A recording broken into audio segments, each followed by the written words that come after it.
உடன்படிக்கையை என்றென்றும் நினைவில் கொள்கின்றார்.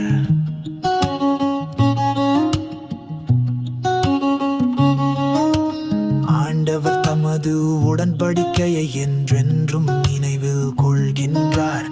ஆண்டவருக்கு நன்றி செலுத்துங்கள், அவர்தம் பெயரை சொல்லி வழிபடுங்கள், அவர்தம் செயல்களை மக்களினங்கள் அறிய செய்யுங்கள்.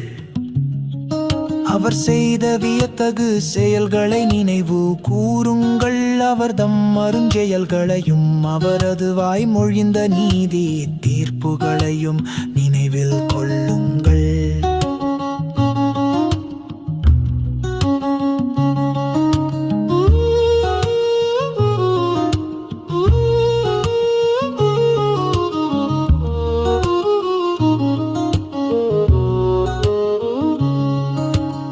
ஆண்டவர் தமது உடன்படிக்கையை என்றென்றும் நினைவில் கொள்கின்றார்.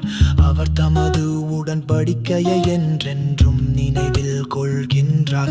1000 தலைமுறைக்கெனதாம் அளித்த வாக்குறுதியை நினைவு கூர்கின்றார். ஆபிரகாமுடன் தாம் செய்து கொண்ட உடன்படிக்கையையும் ஈசாக்குக்கு தாம் ஆணையிட்டு கூறியதையும் அவர் நினைவில் கொண்டுள்ளார்.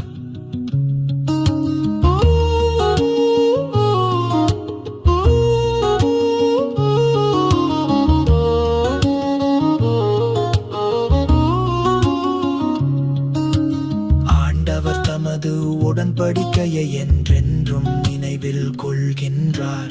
ஆண்டவர் தம் மக்களை பல்கி பெருகச் செய்தார். அவர்களின் எதிரிகை விட அவர்களை வலிமை மிக்கவர்களாக்கினார்.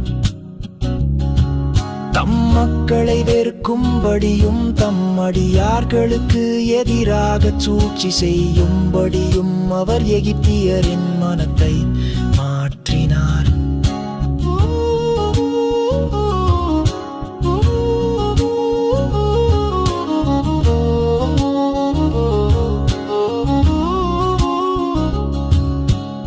ஆண்டவர் தமது உடன்படிக்கையை என்றென்றும் நினைவில் கொள்கின்றார். அவர் தம் ஊழியராகிய மோசேயையும் தாம் தேர்ந்தெடுத்த ஆரோனையும் அனுப்பினார். அவர்கள் எகிப்தியரிடையே அவர்தம் அருஞ்செயல்களை செய்தனர்.